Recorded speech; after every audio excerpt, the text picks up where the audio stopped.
আচ্ছা কে কিছু আসলে উঠে বসে আছে লাভলি ও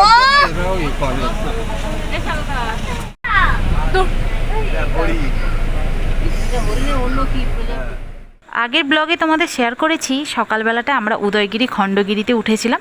এইভাবেই আমাদের সকালটা কেটেছে। ওখান থেকে আমরা বেরিয়ে একটা ধাবাতে এসে দাঁড়ালাম। ওখানে রান্নাবান্না হলো। আমরা স্নান খাওয়া দাওয়া সব কিছু সেরে নিয়ে একটু রেস্ট নিয়ে বিকেল 3টের সময় যথারীতি সকলে তৈরি হয়ে চলে এসেছি নন্দনকাননে। আর এইখানে আসার আগে মামে কিন্তু এই নন্দনকাননের অনেক ভিডিও দেখেছি। আমাদের সবথেকে বড় ইচ্ছে ছিল এই নন্দনকাননে ভালোভাবে সময় কাটাবো, অনেক জীবজন্তু দেখব, জঙ্গল সাফারি করব। তো পুরো ভিডিওটা স্ক্রিপ্ট না করে দেখতে থাকো। আর এখানে অনেকটা পরিমাণে খরচা হয়েছে, সব একে একে শেয়ার করছি।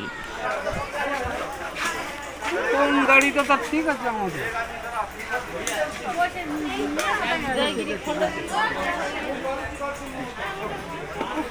কিছু আসলে উঠে বসে আছে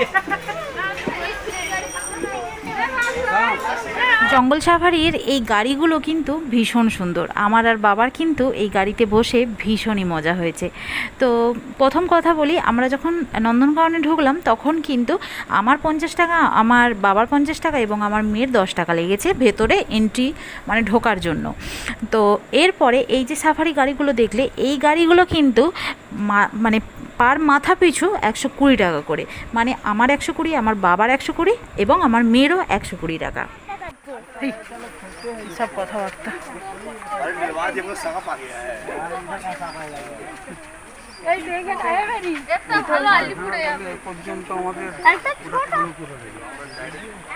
জঙ্গল সাফারির গাড়িগুলো চড়তে যেমন আরাম বা বসে আরাম, দেখতেও সুন্দর, কিন্তু এদের পরিচালনা ব্যবস্থা কিন্তু মোটেও ভালো নয়। মানে আমাদের নামিয়ে দিল যে জায়গাটায়, সেখানে আমরা বিভিন্ন ধরনের বানর প্রজাতি দেখলাম, ছোট থেকে বড়, আরও অনেক কিছু দেখলাম, শিল্পাঞ্জি, তারপর অনেক কিছুই দেখলাম। ওখান থেকে বেরিয়ে যে আমরা ওই সাফারি গাড়িটাতে উঠবো তা কিন্তু নয়, আবার লাইন দিয়ে টিকিট দেখিয়ে অন্য একটা সাফারি গাড়িতে উঠতে হবে। তার জন্য অনেকটা সময় লেগে যাচ্ছে, অনেকটা দাঁড়িয়ে থাকতে হচ্ছে। যেমন এই যে ধরো আমরা সাফারির মিডিলে বসেছিলাম গাড়িটার, প্রথমে যে দেখিয়েছিলাম ভিডিওতে, আবার আমরা দেখতে পেলে যে লাস্টে বসেছি। যদিও আমরা 10 জনের একটা টিম বানিয়েছিলাম, একই সঙ্গে ছিলাম আমরা। তো যাই হোক, একে একে তোমাদের সব কিছু বলছি, তোমরা এক এক করে ভিডিওটা স্ক্রিপ্ট না করে অবশ্যই কিন্তু দেখো। নন্দনকাননে ঢুকে কিন্তু আমরা যে জীবজন্তুগুলো দেখেছি ওগুলো কিন্তু বেশিরভাগই খাঁচার মধ্যে বন্দি বা অনেকটা ডিস্টেন্সে রয়েছে। এইবারে আমরা ঢুকে যাব কিন্তু জঙ্গল সাফারিতে। এখানে কিন্তু একদম কাছে থেকে সব কিছু দেখতে পাবো।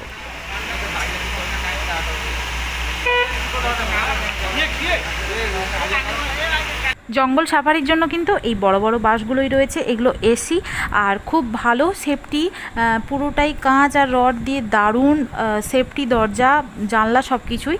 তো আমরা যে যার মতো সিট ধরে বসে গেলাম।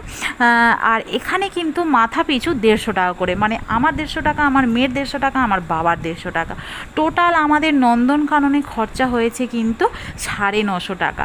যাই হোক, বেশি খরচা হয়েছে ঠিকই, তবে আমার মেয়ের কিন্তু ভীষণ মজা হয়েছে। আর সবথেকে বড় কথা, অনেক ভিডিও তোমাদের সঙ্গে শেয়ার করতে পারিনি। যেমন অনেক বাঘ দেখেছি, সেই বাঘের ভিডিও শেয়ার করতে পারিনি। আসল কথা, আমরা এক সাইডে বসেছি, সেই সাইডে হয়তো সিংহ এলো, আবার অপর সাইডে হয়তো বাঘ আসছে, এইভাবে মানে হুড়োহুড়ি লেগে যাচ্ছে, কে ছবি তুলবে কে দেখবে। তো সবথেকে বড় কথা হচ্ছে, এত মানে কাছ থেকে দেখছি এদেরকে, আগে নিজের চোখে উপলব্ধি করি, সেই জন্য ভিডিওটা ততটা করতে পারিনি। আর এই সিংহ দুটোকে খুব কাছে থেকে দেখেছি। সিংহ দুটো যেন খেতেই পায় না, একদম রুগ্ন হয়ে আছে সিংহ দুটো। আমার মতো একটা মোটা মানুষ এদের সামনে পড়ে গেলে এরা ভীষণ আনন্দ করে খাবে। যাই হোক, একটু মজা করলাম। তো অনেক ভিডিও আমি কিন্তু শেয়ার করতে পারিনি এই একটাই কারণে, মানে হুড়োহুড়ি লেগে গেছে, এধারে ভিডিও করব না ওধারে ভিডিও করব। তবে এত বড় জঙ্গলে আমি সবথেকে বেশি যেটা দেখেছি সেটা হচ্ছে ময়ূর, আর মেঘলা ওয়েদার ছিল। ময়ূর দারুণ পেখম মেলেছিল, আর ভীষণ বড় বড় ময়ূর, ভীষণ মজা হয়েছে ভীষণ দেখে। আর এত কাছ থেকে একদম 5 হাত, একদম 6 হাত এইরকম দূর থেকে জীবজন্তু দেখা এতটাই মানে ভালো লেগেছে, কি বলবো তোমাদেরকে।